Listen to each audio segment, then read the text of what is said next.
Oke, teman-teman, kalau kemarin saya sudah coba untuk membuat bagaimana cara kita bisa login di TKA tahun 2026 ini. Nah, sekarang di kedua ini saya ingin mencoba melakukan sesuatu ya, bukan melakukan sesuatu ya, tapi lebih ke apa sih yang akan kita lakukan setelah kita bisa login. Nah, saat kita login tampilannya seperti ini ya. Ada beberapa checklist kelengkapan data masih semua silang karena memang kita belum otak-atik.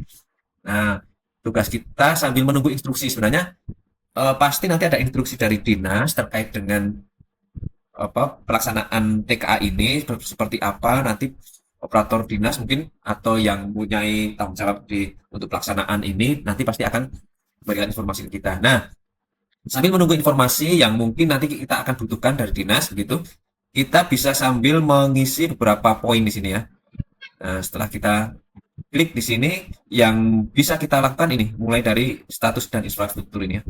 Kita klik di sini. Nah, mulai dari identitas, mulai dari jenjang, cek ya. Kalau ada kesalahan bisa dirubah saja.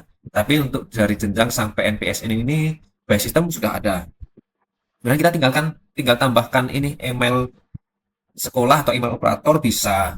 Kemudian jumlah peserta tingkat air. Ini bukan jumlah siswa yang akan ikut atau siswa yang bersedia ikut dan tidak enggak ya. Jumlah real sesuai Dapodik itu jumlahnya berapa ya. Untuk perkara nanti apakah siswa itu akan ikut TKA atau tidak nanti urusannya nanti ya teman-teman ya. Ini kita hanya mengisi identitas dulu. Nah, kita isikan jumlah peserta tingkat akhir. Kemudian status pelaksanaan, silahkan teman-teman. Saat proses seperti apa, silahkan dikondisikan. Kalau memang mandiri, bisa memenuhi syaratnya, silahkan mandiri. Kemudian online atau semi online. Nah, silahkan ya. Kalau menumpang, nah nanti akan diarahkan ke tempat pelaksanaannya di mana jenjang ya, di sekolah SMP, MTS atau di SD gitu. Atau mungkin di jenjang lebih tinggi SMA gitu. Nah, ini untuk yang menumpang. Kemudian pilih sekolahnya, sekolah mana. Nah, karena saya memilih mandiri, kemudian saya pilih online. Nah, kemudian kita klik infrastruktur, kalau sudah identitas infrastruktur. Nah, ini jumlah komputer proktor. Nah, silakan disesuaikan dengan jumlah muridnya. Kalau memang idealnya untuk 40 komputer klien, nanti satu komputer proktor sih sebenarnya. Tapi nanti silakan didiskusikan dari pihak dinas juga, teman-teman ya, untuk jumlah proktor atau servernya, komputer server yang akan digunakan gitu. Tapi idealnya satu komputer server ini nanti melayani 40 minimal 4 maksimal 40 komputer atau laptop yang akan digunakan oleh klien. Nah, silakan diisi ya teman-teman ya. Di sini jumlah proktor, jumlah kepemilikan lab, eh, kepemilikan ini bukan jumlah komputer ya, tapi kepemilikan lab.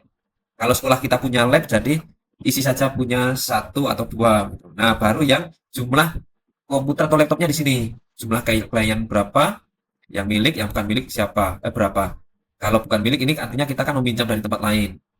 Kemudian jumlah suite atau hub, silakan teman-teman bisa googling ya, searching suite itu apa, bagaimana, kemudian seperti apa, jumlah access point seperti apa, gitu. Kemudian sumber listrik sesuaikan di Dapodik. PLN dayanya berapa, kemudian internetnya silakan pilih Speedy, Orbit atau yang berbasis satelit di sini ya, lainnya satelit kalau yang punya internet bakti atau yang lain yang berbasis satelit silakan satelit di sini.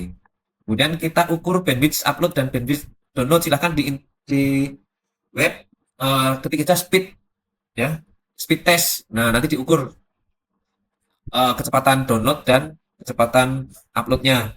Nah, rekomendasinya Bapak Ibu di tempat yang nantinya akan dilaksanakan TKA ini ya ceknya jangan di tempat lain, diceknya di tempat lain tapi pelaksanaannya di tempat lain jangan karena kita tidak mengetahui bagaimana kecepatan yang nantinya akan digunakan gitu ya. Nah, silakan nanti dicek sendiri.